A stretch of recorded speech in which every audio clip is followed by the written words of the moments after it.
뉴스 속보입니다. 검찰이 이재명 대표에 대해서 위증교사 혐의로 기소를 했습니다. 불구속 기소한 겁니다. 당초 이 불구속 기소할 혐의 중 위증교사를 제일 먼저 불구속 기소할 것이다라는 전망도 있었는데요. 결국 검찰이 오늘 위증교사 혐의에 대해서 이재명 대표를 기소했습니다. 구속영장이 기각됐으니까 불구속 기소가 된 거죠. 그렇게 되면 백현동 배임과 위증교사 혐의를 분리 각각 기소하게 된 셈입니다.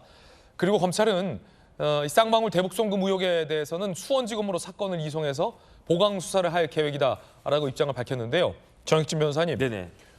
예정된 수순이었는데 순서는 조금 달랐어요. 백현동을 먼저 불구속 기소하고 위증교사 혐의를 두 번째로 지금 불구속 기소, 분리 기소한 셈이죠.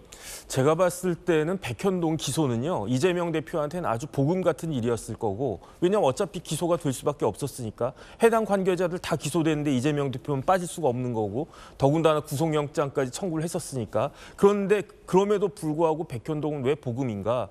백현동을 대장동하고 묶었잖아요. 그렇게 되면은 대장동 재판 1년이 걸릴지 2년이 걸릴지 몰랐는데 백현동까지 같이 하게 됨으로써 만약에 법원에서 아직 그 병합 신청을 받아들여진지 모르지만 받아들인다라고 하면 1년 걸릴 거 2년 걸리고요. 2년 걸릴 거 3, 4년 걸리는 그런 일이 되니까 이재명 대표 입장에서는 굉장히 좋은 건데, 그런데 오늘 이제 위증교사를 추가로 따로 기소했다라고 하는 거는 굉장히 악재입니다. 왜요? 왜 악재냐면은 재판이 한 번 더 늘어나고요. 지금 이재명 대표는 무조건 화요일하고 금요일은, 매주 화요일하고 금요일은 일주일에 2번씩 재판해야 되는데, 그럼 대장동, 백현동 공직선거법 위반 혐의의 위증교사 혐의까지? 그렇게 되면 이제 위증교사가 들어가면 일주일에 한 번 할지 2주일에 한 번 할지 모르지만 어쨌든 이재명 대표 입장에서는 한 번 더 재판, 일주일에 한 번 더 재판 나가야 될 가능성이 굉장히 높아진 거고, 더 나쁜 소식은 뭐냐면은 위증교사는 할 게 없어요. 왜냐하면 내가 위증을 했는데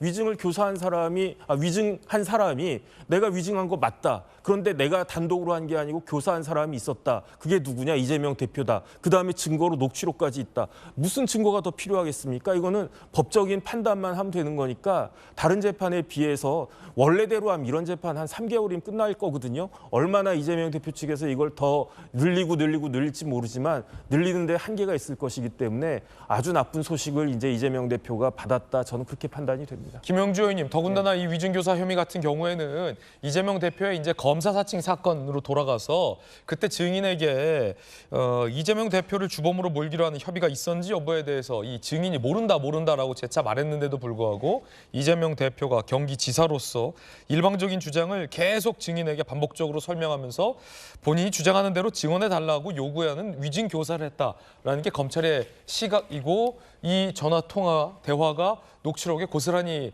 담겨서 검찰이 확보해놨다. 그래서 많은 법조인들은 이건 뭐 재판 길게 갈 거 없다. 정 변호사도 지금 그렇게 얘기하는데, 이 결과 1심이라도 나오면 이 대표에게는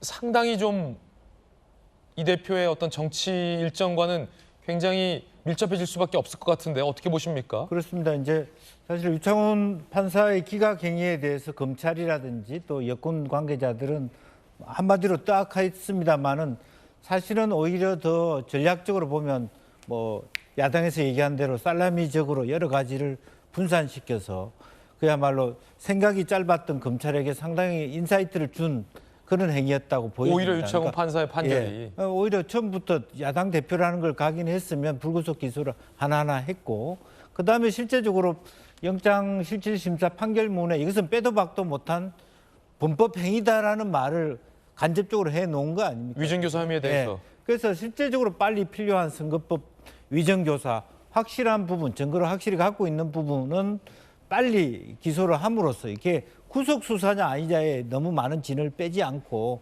간다라고 하는 부분은 굉장히 이재명 대표에게 아픈 부분이 될 수밖에 없다라고 생각이 들고요. 또 물론 그 법정에서는 내가 제대로 말해라고 얘기했지 바꿔서 얘기해라고 얘기한 적이 없다, 이렇게 논란이 있겠습니다만은 그것은 재판부가 판단할 문제가 아닌가, 그렇게 보여집니다. 예. 대북송금에 대해서는 이제 수원지검으로 이송이 됐습니다. 보강 수사 후에 기소한다면 수원지법에서 어쩌면 열릴 재판에 이재명 대표가 또 참석을 해야 되면, 전재수 의원님, 대장동, 다 처음 순서대로 그 김문기 씨를 모른다라고 했던 공직선거법 위반 혐의 재판, 대장동 재판, 백현동 재판, 위증교사 혐의 재판, 그리고 어쩌면 이제 수원지법에서 열릴지 모를 대북송금 혐의 재판. 그럼 이것만 해도 재판이 지금 5개인데. 쉽지 않은 상황이죠. 예.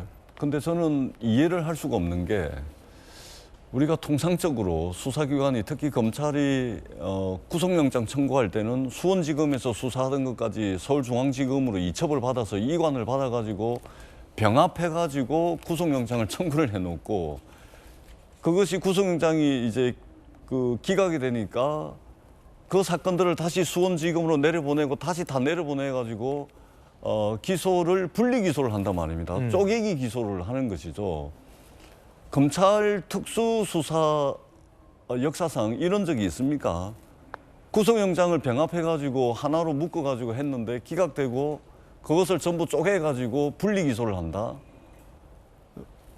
제 기억으로는 이런 경우가 없습니다. 그렇기 때문에 검찰이 정치검찰 이야기를 듣는 겁니다. 정치적 고려를 하는 것이죠. 그렇기 때문에 이것은 이제 기소를 하는 순간 사건 심리라든지 이런 부분들은 재판은 법원이 하게 되는 겁니다. 근데 통상적으로 법원은 아마 병합 심리를 할 가능성이 많죠. 그렇기 때문에 이 재판 저 재판에 출석해야 되는 그런 부담은 이제 법원의 결정에 한 번 더 달려 있다라는 말씀을 드리고, 윤석열 정부가 지난 1년 6개월 동안 우리가 뉴스를 틀게 되면 검찰, 경찰, 뭐 감사원 뭐 이런 뉴스밖에 나오지가 않습니다. 이제는 강서구청장 보궐선거에서 드러났듯이 윤석열 정부의 주력 부대가 검찰, 경찰, 감사원 이런 것이 아니고 연금개혁을 해야 되는 보건복지부, 노동개혁을 해야 되는 노동부, 그다음에 교육개혁을 해야 되는 교육부가 뉴스의 중심이 되는 것. 그리고 이것이 먹고 사는 문제, 경제와 민생으로 직결된다라는 그런 생각을 국정 운영의 기조를 좀 바꿔야 될 필요성이 있지 않나 그렇게 생각을 합니다. 예. 자, 위증교사 혐의에 대해서 과연 재판부는 어떤 판단을 할지도 궁금합니다. 위증교사 의혹은 달리 말하면 이 사법 방해로도 볼 수 있기 때문에 만약에 이 혐의가 인정된다면 야당 당 대표로서의 리더십도 상당히 연관이 될 듯합니다.